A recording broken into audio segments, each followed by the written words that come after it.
2022 के चुनाव उत्तर प्रदेश में आने वाले हैं। कभी जो अखिलेश यादव हैं जिन्ना का राग अलापते हैं। आज अखिलेश यादव के नेता राम मंदिर को लेकर पहले ही विवाद भरी टिप्पणी बोल चुके हैं। वो मथुरा को लेकर भी कहते हैं कि हालात अयोध्या जैसे नहीं होने देंगे। बाबरी मस्जिद को शहीद किया गया, जबरदस्ती मंदिर बनवाया गया।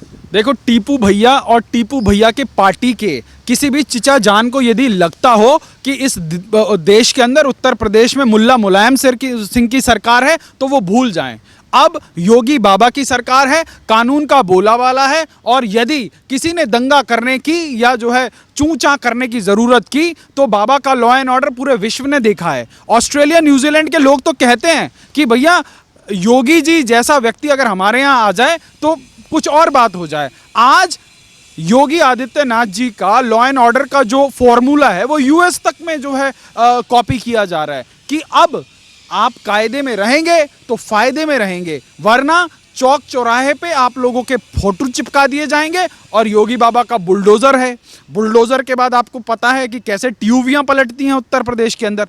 तो ये देश आसमानी किताब से नहीं चलेगा, ये देश चलेगा तो कानून से चलेगा। और हाँ, जिन जिन्ना प्रेमियों को लगता है कि अगर उनके पिताजी आज भी दम भरते हों कि जी मुसलमानों का विश्वास जीतने के लिए मुझे जो है 20 कार सेवक मरवाने पड़े थे, तो भैया वो इतिहास हो गया। इतिहास ने तुम लोगों को उठा के पटक दिया। अगर उसके बाद भी अगर तुम्हें तुष्टीकरण का भूत चढ़ा है तो 2000 जो अब आने वाले 2022 के विधानसभा के चुनाव हैं, जो लोग बोल रहे हैं ना 22 में बाइसिकल, वो ऑलरेडी पिंचर बाइसिकल है। और पता लगे अब उसके रिम विम भी टेढ़े टूढ़े हो जाएं। क्यों? क्योंकि पिताजी ने, चाचा जी ने जो मेहनत से जो एक अपने संघर्षों से जो पार्टी बनाई थी, उसका तो क्या सत्यानाश किया टीपू भैया ने, वो देश के सामने है। कल तक मुस्लिम तुष्टीकरण खुलेआम करने वाले टीपू भैया अब जो है हरिद्वार में जाके कहीं संतों से माफ़ी मांग रहे हैं, कहीं कह रहे हैं कि जी हम जो है परशुराम भगवान की फोटो बनवाएंगे। फिर उसके बाद अचानक याद आता है कि हाथ में रेत की तरह जो है मुसलमान वोट कहीं फिसल ना जाए। फिर अचानक से इनको जो है अब्बू नाम के शब्द से समस्या हो जाती है। अरे भैया, जिन आजम खान को तुमने अपना जो है चचा जान बना रखा था, दूसरा मुख्यमंत्री बना रखा था, भाषा शब्दावली में पिताजी को अब्बू जान ही तो बोला जाता है, तो क्या गलत बोल दिया? अब्बू जान के प्रयोग से इतनी समस्या हो जाती है। परंतु अब्बू जान वाले लोगों के वोट बड़े पसंद आते हैं। उन लोगों को लुभाने के लिए क्या क्या नहीं कहा जाता। अभी देखिए, अभी एक जो है सपा का कार्यकर्ता के बहुत बिगड़े हुए बोल थे, अभी जो है उत्तर प्रदेश की पुलिस ने उसके ऊपर कार्रवाई की है। अभी सुनने में आ रहा है कि अयोध्या में जाके बयान दे के आए कुछ बयान वीर की जी हमारी सरकार आई तो हम अयोध्या जी का नाम बदल देंगे। अब आप सोचिए, जिनकी रगों में तुष्टीकरण का हरा खून बहता हो, वो लोग कितने हिंदू हैं, वो लोग कितने हिंदू हैं। आज मुस्लिम यादव कॉम्बिनेशन बना के आपको उलझाने और जो है भड़काने की कोशिश करेंगे। पर इन लोगों ने पिछले अपने 5 साल के शासन में क्या किया, प्रदेश की जनता जानती है। मुजफ्फरनगर में जो है कैसे दंगे हुए, कैसे जो है जाटों के लड़कों को मार दिया गया, पूरा का पूरा मुजफ्फरनगर अशांत था। आप बताइए, अखिलेश यादव के परिवार से कोई उन लोगों के जो है मरहमों पे पट्टी लगाने गया हो? उल्टा जिन लोगों ने दंगे भड़काए उन लोगों को रातों रात छोड़ दिया गया। और आज प्रदेश के अंदर जो है एक शांति का वातावरण है, लॉ एंड ऑर्डर का वातावरण है। जो लोग सपा बसपा के गुंडई की जो है फ्रेंचाइजियां चलाते थे, वो लोग गले में तख्तियां डाल रहे हैं। जी, ये शांति का माहौल ही बिगाड़ने के लिए तो कहीं शफीकुर रहमान इस तरीके से बयान नहीं दे रहे। शफीकुर रहमान कह रहे हैं कि हम 40 करोड़ हैं, हमें कमजोर ना समझे। देखिए, शफीकुर रहमान के जो है पेट में आंत नहीं, मुंह में दांत नहीं और पैर कब्र में लटके हैं, तो ऐसे जो है व्यक्ति के लिए मैं कुछ कहना भी उचित नहीं समझता। क्योंकि शफीकुर रहमान के कहने से एक पत्ता नहीं हिलता उत्तर प्रदेश में। आप छोड़िए उनकी राजनीतिक आज की डेट में स्टैंडिंग क्या है, उनकी औकात क्या है, वो आपके हमारे सामने है। पर हाँ, इस देश में बहुत बड़े बड़े मौलाना हुए जो है दिल्ली की जामा मस्जिद से तहरीरें दिया करते थे कि जी इस चुनाव में मुसलमान इसको वोट डालेगा। अब आज सोचिए, जो बहुत बड़े अपने आप को मौलाना समझते थे, उनके अपने बच्चे अपने कंट्रोल में नहीं है। आज सबसे बड़ी समस्या ये है कि उत्तर प्रदेश का जो एक मुश्त जो भेड़ वोट बैंक है, उसको साधने की तैयारी है कि वो किधर जाएगा। तो वहां पर अखिलेश यादव जी बड़का मौलाना बनना चाहते हैं। बहन मायावती कहती है इस पे तो एक मुश्त ठेकेदारी मेरी है। फिर उसके बाद अभी एक नए मौलाना आए हैं, असदुद्दीन ओवैसी, वो कहते हैं कि भैया मैं तो विरासत में जो है ठेकेदारी लेके आया हूं। तो अब क्या हुआ, उस 19% के ठेकेदार इतने ज्यादा हो गए, अभी तो दिल्ली से एक नया वाला गया है, केजरीवाल, अब वो वहां पे ठेकेदारी क्लेम कर रहा है। तो मैं आप सोचिए, समस्या ये है कि ये जो 19% भेड़ बैंक था, जो ये एक तरफा जाता था और ये कहता था कि इस देश में तुष्टीकरण के दम पे जो हम कुछ भी करा सकते हैं, आज कुछ लोग आज डराने की कोशिश कर रहे हैं कि ये देश हिंदू राष्ट्र बन जाएगा। अरे भाई, 1947 में ये देश आजाद हुआ, जब इस देश में संविधान की प्रस्तावना लिखी गई और 70 के दशक में आकर इस संविधान की जो है प्रस्तावना को ही मार दिया। उसके अंदर जो है श्रीमती इंदिरा गांधी ने सोशलिस्ट सेक्युलर शब्द लाकर घुसेड़ दिया, और इस देश के अंदर शाहबानों का केस तो मुझे लगता है देश की जनता भूली नहीं होगी। तो शरिया कानून को लागू करने के लिए जब सुप्रीम कोर्ट के आदेशों को धत्ता बताकर इस देश के अंदर इस प्रकार की तुष्टीकरण हो, तो इस देश के अंदर हिंदू राष्ट्र की संभावना कहां से है और कौन कर रहा है? आज पिछले 7 सालों से देश के अंदर भारतीय जनता पार्टी की सरकार है, नरेंद्र मोदी की सरकार है, जहां नरेंद्र मोदी हर रोज कह रहे हैं सबका साथ, सबका विकास, सबका विश्वास। वो हर तबके को लेके बात कर रहे हैं, हर समाज की बात कर रहे हैं। वो सिर्फ हिंदुओं के प्रधानमंत्री नहीं है, या वो सिर्फ भारतीय जनता पार्टी के वोटरों के प्रधानमंत्री। आपने हिंदुओं का नाम लिया, पर उत्तर प्रदेश में विधानसभा के चुनाव आने वाले हैं, और उससे पहले अखिलेश यादव कई बार कह चुके हैं कि उनसे बड़े हिंदू कोई है नहीं, और वो बीजेपी से बड़े हिंदू हैं। आज उन्हीं के नेता मथुरा में बनने वाले मंदिर को लेकर इस तरीके से टिप्पणी कर रहे हैं। अखिलेश भैया उर्फ टीपू इतने बड़के वाले हिंदू हैं कि उनके पार्टी के विधायक जो है ब्राह्मणों को और बनियों को गाली दे रहे हैं, कह रहे हैं कि हमें ब्राह्मणों और बनियों का वोट नहीं चाहिए। और उसके बाद जो है किस प्रकार के उनकी पार्टी के अन्य नेता लोग बयान दे रहे हैं। आज मैंने कहा ना, ये सारी जो लड़ाई है ये उस 19% भेड़ बैंक को जो है साधने की लड़ाई है। और आज कोई जो है चुनाव से पहले देश के अंदर जो है आताताई थे, मुगल्स थे, उनको अपना बाप बनाने पे तुला हुआ है। कोई मोहम्मद अली जिन्ना को अपना बाप बनाने पर तुला है। पर जो आपके अपने पूर्वज थे, जो आपके इतिहास के धरोहर थे, उनके ऊपर कोई बात करने के लिए तैयार नहीं है।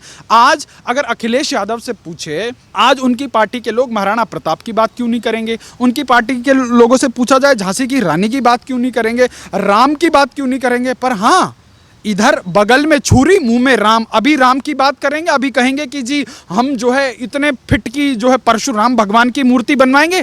पर सरकार आते ही क्या करेंगे? कांवड़ पर रोक लगाएंगे, जन्माष्टमी में मंदिरों पर होते हुए भंडारों के ऊपर जजिया टैक्स लगवाएंगे, बनारस की सड़कों पर साधुओं को घसीट घसीट के, कुंभ के मेले में एक बदतमीज व्यक्ति को जो है प्रभारी मंत्री बनाएंगे। और आप इनसे उम्मीद करती हैं कि ये लोग सर्वधर्म संभाव की बात करेंगे? ये लोग इस देश में उस 18-19% भीड़ तंत्र को खुश करने का काम करते हैं, क्योंकि उन लोगों को किक मिलती है। आप उत्तर प्रदेश के अंदर वो 5 साल का अगर वक्त याद करेंगे तो उत्तर प्रदेश के पूर्व से पश्चिम, उत्तर से दक्षिण 2000 से अधिक दंगे हुए हैं उत्तर प्रदेश के इतिहास में। और उस प्रदेश में कितने मुख्यमंत्री थे आपको पता है? माननीय नेताजी, सो कॉल्ड धरती पुत्र, वो स्वयंभू मुख्यमंत्री, उनका बेटा संवैधानिक मुख्यमंत्री, उनके दोनों भैया मुख्यमंत्री, फिर उसके बाद एक चचा जान मुख्यमंत्री। आज उन चचा जान की हालत आपको पता है क्या है? रामपुर से लेकर इलाहाबाद तक वो जो चोरों को बिठाने वाली, भैंसिया पकड़ने वाली गाड़ी है, उसमें बिठा के लेके जाया जाता है, जो जनता के पैसों से लूट के जौहर यूनिवर्सिटी बनाते थे और महिला नेत्रियों के जो अंग वस्त्रों के रंग बताया करते थे। तो ऐसे लोग यदि सत्ता पर बैठ जाएंगे तो आप किस प्रकार की कानून व्यवस्था की बात करेंगे? मुस्लिम तुष्टीकरण राजनीति करने वाले अखिलेश यादव या फिर कांग्रेस क्या योगी आदित्यनाथ को टक्कर दे पाएंगे 2022 में इस तरीके से राजनीति करके? देखिए, जो लोग अभी जो है बाबरी मस्जिद का नाम ले रहे हैं, इसके ऊपर चर्चा करनी आवश्यक है, क्योंकि आज इस देश के हिंदू युवाओं को भी जानने की जरूरत है। देश के अंदर जो रहमानी कीड़ा, जो ये सेक्युलरिज्म का, सद्भावना का रहमानी कीड़ा है ना, वो हमको इतना ज्यादा पढ़ा दिया गया। भाई, हमें पढ़ा दिया गया कि कोई आपको एक गाल पे थप्पड़ मारे, दूसरा गाल आगे कर दो। आप बताओ, आप कौन से युग में रह रहे हो? आज बाबरी मस्जिद की बात होती है तो बाबर कौन था? बाबर एक आक्रांता था। तो तज्जुके बाबरी में जो है बाबर लिखता है कि मैंने इतनी मंदिरें शहीद कर दी। आईने अकबरी में अकबर लिखता है कि मैंने इतने मंदिर तुड़वा दिए। फतवाए आलमगीरी में औरंगजेब लिखता है कि मैंने इतने 100 मंदिर तुड़वा दिए। फिरोज शाह तुगलक लिखता है फिरोज शाही में कि मैंने इतने मंदिर तोड़े। उसके बाद इस देश के अंदर गंगा जमुनी तहजीब की बात होती है। आप जरा दिल्ली में घूम के आइए, आप दिल्ली के लुटियंस में जाइए, आपको इधर अकबर रोड, इधर बाबर रोड, इधर हुमायूं, इधर, अरे भाई सारा कब्जा इनका, और उसके बाद सब कुछ इनके नाम पे है। और उसके बाद 1947 से पहले इनकी जो है सैकड़ों रियासतें थी। 6 दशकों से किसकी सरकारें थी इस देश के अंदर? इस देश के अंदर कांग्रेस की सरकारें थी। तो ओवैसी या अखिलेश यादव जो आज इन भीड़ तंत्र की जो है राजनीति कर रहे हैं, ठेकेदारी कर रहे हैं, इनको जाके एक बार 10 जनपद वाली भूरी काकी से पूछना चाहिए कि नहीं चाहिए कि भैया 6 दशकों से तुम्हारी सरकार रही, तुमने हमारी तो इतनी बड़ी बड़ी रियासतें थी, हमारी जो है कहाँ की रियासत थी? हमारी हैदराबाद की रियासत थी, हमारी रामपुर की रियासत थी, हमारी यहाँ की रियासत थी, हमारी वहाँ की रियासत थी। इतनी रियासत वाले करोड़ों खरबों की संपत्ति, जीन जायदाद वाले लोग आज कह रहे हैं कि जी हम तो आखिरी पायदान पर हैं। अरे भैया, देश निर्माण में आप भी तो जो है थोड़ा सा योगदान बढ़ाओ। जनसंख्या बढ़ाना देश निर्माण में योगदान करना नहीं है। आज इस ऐतिहासिक पहलू के ऊपर चर्चा होनी चाहिए। आज क्यों नहीं बात करते? आज एक तरफा जो है इस सेक्युलरिज्म का भूत इस देश के अंदर घुसेड़ दिया गया। किस टाइप का सेक्युलरिज्म है? जहां पर शरिया कानून मानने के लिए शाहबानों के केस में सुप्रीम कोर्ट के जो है रूल को धत्ता बताकर लॉ लगाने की कोशिश की जाती है। आज इस देश के अंदर ऑल इंडिया पर्सनल मुस्लिम लॉ बोर्ड को इतना एम्पावर कर दिया जाता है, और इससे बड़ा क्या लोगे आप बात करते हो कि ये देश सेक्युलर है, और सेक्युलर देश के अंदर तुष्टीकरण इतना हावी है, तो ये तो सेक्युलरिज्म की परिभाषा नहीं हुई। तो आज जो लोग इस देश के अंदर अपने राजनीतिक सर्वाइवल को ढूंढ रहे हैं, आज उन लोगों से ये सवाल पूछा जाना चाहिए, चाहे वो ओवैसी हो, चाहे वो पल पल में जो है कालने भी बनने वाले अखिलेश भैया हो, चाहे वो बहन मायावती हो, चाहे कोई भी हो। तो आज इसके ऊपर चर्चा होनी जरूरी है कि इंदिरा गांधी के रहमो करम से बना हुआ जो पर्सनल मुस्लिम लॉ बोर्ड है, जिसको देश में संवैधानिक मान्यता मिली हुई है, वो विशुद्ध लॉ के हिसाब से चलता है। तो ये कैसा देश है? तो तुष्टीकरण, आप लोगों ने इस देश को आंशिक रूप से जो है एक तरह से मुस्लिम बना दिया, और आज आप देश की जनता को भड़का रहे हो, बोलो कि हिंदू राष्ट्र बनने जा रहा है। और 500 साल की लड़ाई के बाद राम मंदिर बन रहा है। अरे काशी भी हमारी, मथुरा भी हमारा, अयोध्या भी हमारी, और उसके ऊपर जाके देखो, वहां पे मथुरा में देखो, आधे से ज्यादा मंदिर जहां पे एक्चुअल में भगवान कृष्ण का जन्म हुआ, उसके ऊपर जो है मंदिर कब्जा करके बना रखी है। तो आज कोर्स करेक्शन की आवश्यकता है कि नहीं है? देखो, ये लोग अगर डिबेट से या चर्चा से मानते तो 500 साल जो है अयोध्या में नहीं लगते। और अगर आज भी अगर मथुरा के लिए ये चर्चा आज प्रारंभ नहीं होगी तो कभी भी नहीं हो सकती। बहुत बहुत धन्यवाद।